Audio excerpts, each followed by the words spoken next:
Okay, Congress నాయకులు నర్సయ్య గౌడ్ గారు, ఇందాక మనం మాట్లాడుతున్నాము. మీరు చెప్పేది ఏంటంటే కాంగ్రెస్లో ప్రజాస్వామ్యం ఎక్కువ కాబట్టి నేతలు ఒకళ్ళపైన ఒకళ్ళు విమర్శలు చేసుకుంటారు, తిట్టుకుంటారు, మళ్ళీ ఆ తర్వాత కలిసిపోతారు. ఇదంతా కూడా చాలా మామూలుగానే జరుగుతూ ఉంది అని చెప్తున్నారు కదా.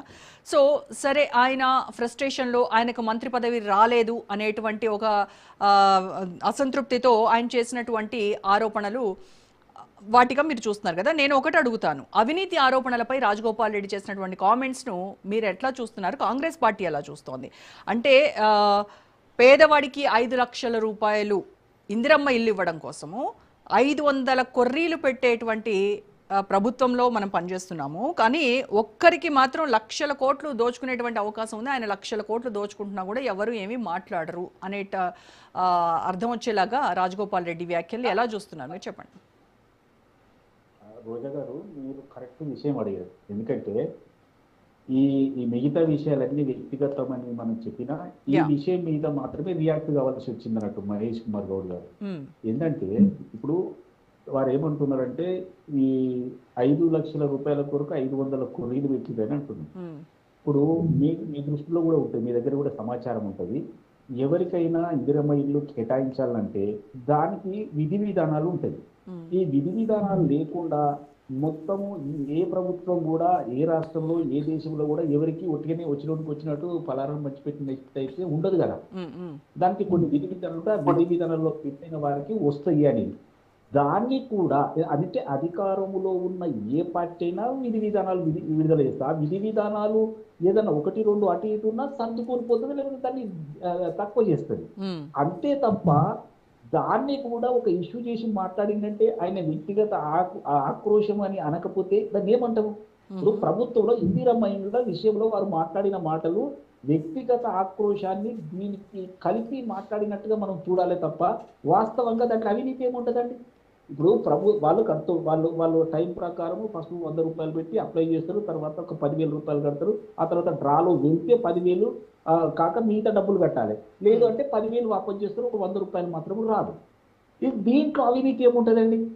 ఇంకా రెండో విషయం ఏంటంటే, ఎవరో పార్టీకి సంబంధం లేని వాళ్ళు వచ్చిండ్రు అధికారం చెలాయించుడంటే ఈ కాంగ్రెస్ పార్టీలో అంతకు ముందు కూడా ఎమాయమీలు ఉన్నారండి. పుట్టుకతోటే కాంగ్రెస్ పార్టీ అటు కాంగ్రెస్. అయితే నర్సయ్య గౌడ్ గారు, ఇక్కడ మనం ఒక విషయం గురించి మాట్లాడుకుంటే, ఆయన ఒకసారి ఎంపీగా పనిచేశారు, తర్వాత ఎమ్మెల్సీగా ఎన్నిక కాబడినటువంటి వ్యక్తి, మళ్ళీ 2 సార్లు ఎమ్మెల్యేగా కొనసాగుతూ ఉన్నారు. సో ఇట్లాంటి అనుభవం ఉన్నటువంటి వ్యక్తి, దీర్ఘకాలం కాంగ్రెస్ పార్టీలో దాదాపుగా 2009 నుంచి ఆయన పదవులు అనుభవిస్తున్నటువంటి వ్యక్తి, ఏ ప్రభుత్వంలో కూడా ఈ రకమైనటువంటి ప్రభుత్వంపై విమర్శలు చేసినటువంటి దాఖలాలు మనం చూడలేదు గతంలో.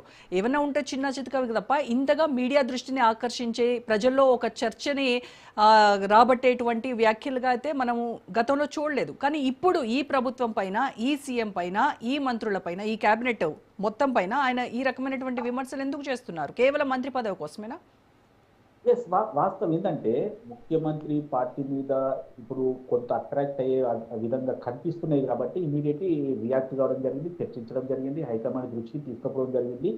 రాజగోపాల్ రెడ్డి గారైనా ఇంకా ఎవరైనా ఖచ్చితంగా ఇది పార్టీకి నష్టం చేస్తుందంటే చర్యలు తీసుకోక తప్పనిసరి పరిస్థితి అవుతుంది. నేను రాజగోపాల్ రెడ్డి గారు వ్యక్తిగతంగా మంచివారు, అందరికీ సహాయం చేస్తారు, సుసంపన్నుడు, పోయిన వాళ్ళకు 1,00,000, 5 లక్షలు, 10 లక్షలు దానం చేస్తారు, నిలబెడతారు. ఇది మంచిదే, తప్పులేదు. వారు గెలవాలి, వాళ్ళు ఉండాలని అందరూ కోరుకుంటారు. కానీ నేను ఏమంటున్నట్టే, ఒక వ్యక్తి కంటే ఒక పార్టీ గొప్పది. ఇలా రాష్ట్రంలో అధికారంలోకి రావాలంటే ఒక వ్యక్తితో అయ్యే పని కాదు ఇది. ఈ రాష్ట్రంలో కాంగ్రెస్ ను అధికారంలో తీసుకొచ్చినటువంటి వ్యక్తి, అందరినీ కలుపుకొని పోయినటువంటి వ్యక్తి, అందరితోటి కలిసి మెలిసి పనిచేసి అధికారంలోకి తీసుకొచ్చిన వ్యక్తి రేవంత్ రెడ్డి గారు. కాబట్టి ముఖ్యమంత్రి అయింది. వారి మీద ఏదో మాట్లాడుదామని ఎవరు మాట్లాడినా వ్యక్తిగతంగా తీసుకోవాల్సింది తప్ప ఒక వ్యక్తి, ఒక ఎమ్మెల్యే మాట్లాడిన మాటలు పార్టీ మాట్లాడినట్టుగా, పార్టీకి చెందినవిగా మనం భావించకూడదు.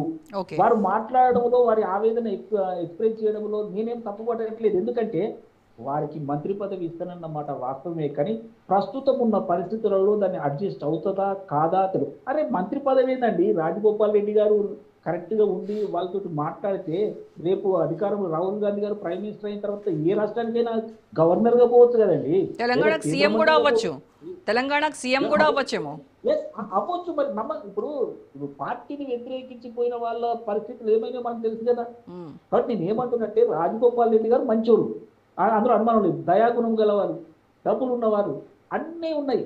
కానీ నేను ఏమంటున్నా అంటే వారికి ఆక్రోశం కూడా ఉంది. వాస్తవమే, ఆ ప్లేస్ లో మీరున్నా నేనున్నా కూడా ఇంకా 32 నెలలు అయిపోయింది, నా టైం నా పరిస్థితి ఏందని ఎవరైనా అంటారు. వాళ్ళు మాట్లాడడంలో తప్పు పట్టడం లేదు, కానీ దీన్ని ఆసరగా చేసుకుని ప్రతిపక్షాలు ఒక ఆయుధంగా మార్చుకునే అవకాశం ఉంటుంది కదా. అలాంటప్పుడు పార్టీ స్ట్రిక్ట్ గా ఉండాల్సిన పరిస్థితి ఉంది. కాబట్టి ఇమీడియట్ గా టిపిసిసి అధ్యక్షుడు ఒక వార్నింగ్ కూడా ఇవ్వడం జరిగింది. తర్వాత ఢిల్లీకి తీసుకుపోతారు, మాట్లాడతారు. అవసరమైతే నాకు తెలిసి నోటీస్ కూడా ఇచ్చే అవకాశం కూడా కనిపిస్తుంది. ఏమంటానంటే రాజగోపాల్ రెడ్డి గారు ముందు ముందు వచ్చే ఈ రోజు మంత్రి పదవి లేట్ అవుతుందో వస్తుందో రాదో తెలియదు, కానీ సరి అయిన రూట్ లో ఉంటే కనుక వారు తెలంగాణ చీఫ్ మినిస్టర్ కావచ్చు, లేదా కేంద్ర మంత్రి కావచ్చు, లేకపోతే వేరే రాష్ట్రానికి గవర్నర్ కూడా కావచ్చు. ఇంకా వచ్చేటి చాలా ఉంటాయి కదా, కాదు కదా. రాజగోపాల్ రెడ్డి గారు చాలా డిజర్వ్ చేస్తారు. సో ఆయన సంయమనంతో ఉంటే ఖచ్చితంగా ముందు ఏదో ఒక రూపంలో అధికారం ఆయన వరిస్తుందని చెప్తారు. రైట్ అండి, ఓకే.